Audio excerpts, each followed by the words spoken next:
Good morning, happy painters. Today is the continuation of what we talked about yesterday.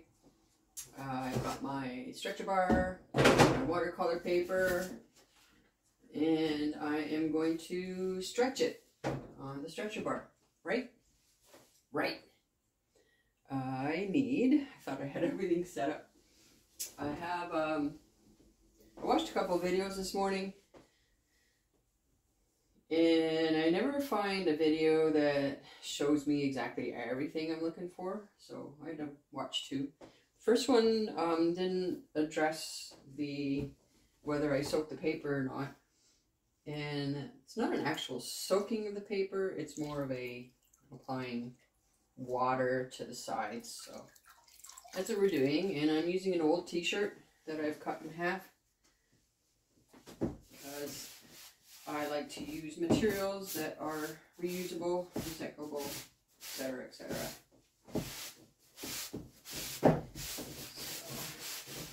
Now, it was hard to see, hard to tell from the videos exactly how much water they were putting on. So I'm just kind of guessing. This is my first time doing this, right? So when you're doing stuff, you're kind of learning. And if you're watching this because you want to know exactly how to do this, I don't know exactly how to do this. We'll start somewhere. So, and they did both sides. So let's do the other side also.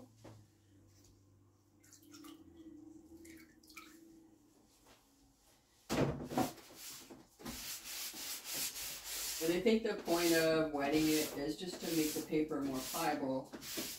And then also the idea of stretching, and then when it dries, the fibers will tighten. That's the overall idea. We're going to see if it works. I mean, I bought this watercolor paper in a pad, which is really the most effective way to buy watercolor paper and pads. So it's not costing me a whole lot. This is a reused stretcher bar from an old painting. So if it messes up, not a big deal. Yeah, I think this is the side I wanted that way. And this is my table I'm so proud of. It is, can't talk and work at the same time. Now my table is, my easel lies flat, and I purposely bought that easel because it lies flat. So it gives me an extra table when I need it in this tiny little studio that I have here. And it's just nice to have that option. Now as I'm looking at this, I'm thinking maybe my paper might not be big enough. I might be trying to put too small a paper, but this is my first time. I am going to go for it anyhow, because you know me, nothing stops me from trying. I'm just making the attempt. Alright, so let's go. Bought this yesterday. I bought the metal one because I want something that's going to last. I opted out of buying anything that had plastic in it. Couple reasons. I don't want to use plastic, and then plastic doesn't last as long, right? So here we go. There was nothing, as they say.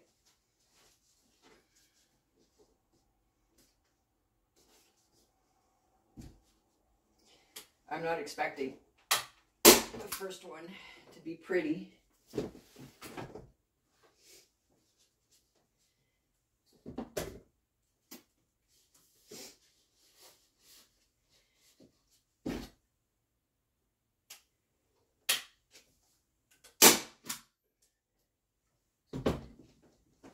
I'm just going to move the camera so you can see. And I'm going to try not to get my fingers.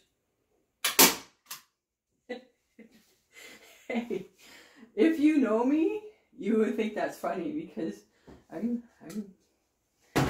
not necessarily the most coordinated. I'm probably reasonably coordinated, but you know, us women, as we get older, things happen and our coordination starts to disappear. But I read something recently about the value of older women in indigenous cultures, how they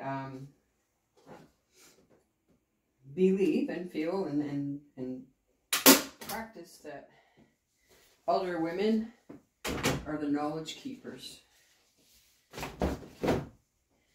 And I thought that was super nice and cool and wonderful. So yeah, we pass down things that we've learned in our older years for the benefit of the new generations coming up.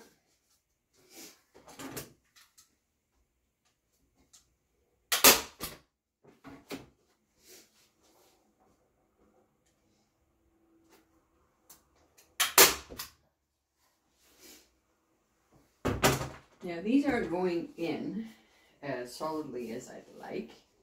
Some of but I've got a hammer.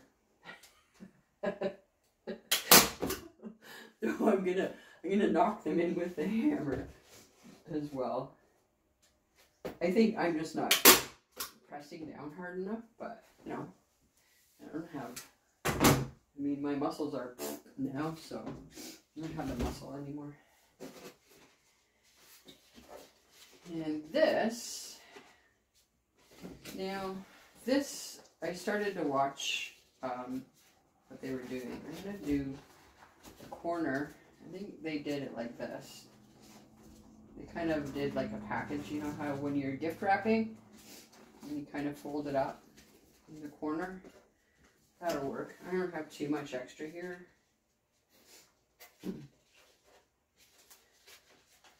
I used to be really good at gift wrapping when the kids were little. Kids aren't little anymore. They're grown up. Full-grown adults now. I'm going to say, possibly, I could have wet the paper a little more. But again, my first attempt. So,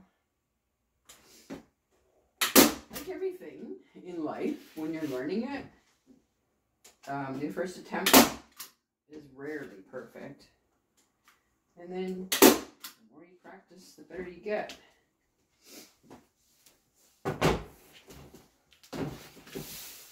Let's see. You can see it's a little warbly there. What I might do when I'm done, actually what I'm going to do is I'm going to wet it down more with the spray bottle. That's what my initial thing was, to use a spray bottle to wet it down.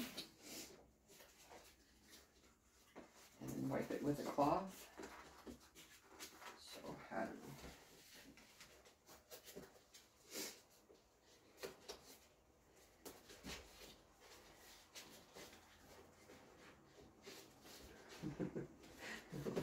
No, that doesn't work.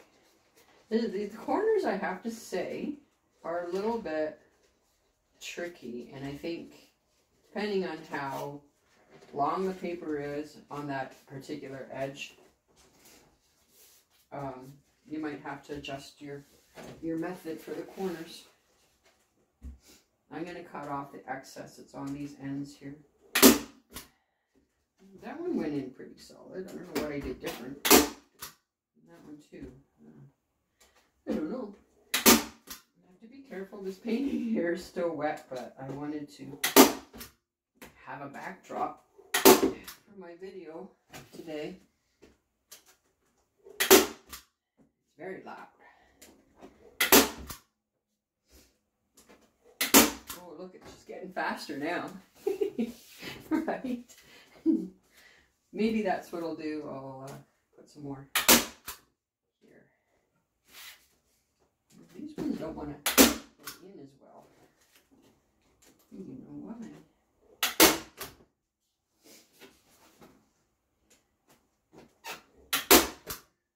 It's probably overkill, but because there's not a lot overlapping on, if you can see that, on this side, I wanted to put some extra in there.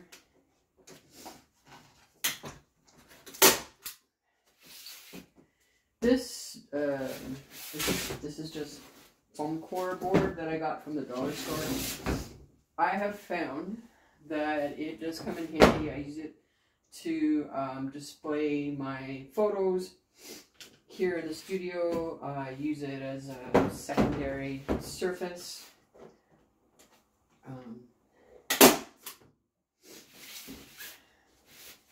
Yeah. And when I'm doing plein air, it's also nice to have, because it's nice and light. And if I don't want to bring like a whole easel with me and I just want to go out and do some quick sketches and stuff, this gives me a lightweight, solid surface that I can mount my papers on. All right, so I don't know. I think that's pretty good. I'm going to trim this. My trusty old scissors.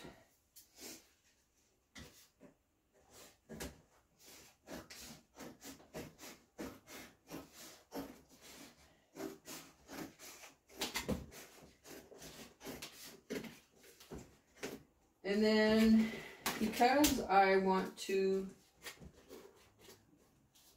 use oil with this too, like I'm still going to continue with using a combination of the inks and the oils, I think I'm going to put a layer of gesso on it, which will also tighten it. I did do a test about a month ago of the oil and water-based inks just on the watercolor paper without gesso, and it was okay, but I did notice with the oil, if the paper got too saturated, then you started to get pilling and then started to degrade the paper a little. So I think the best option is to gesso it, and then it's a perfect surface. So there we go. Not a bad first attempt. I'm going to spray it and tighten it and paint on it, and that'll be part 2 of the experiment. So thanks for joining.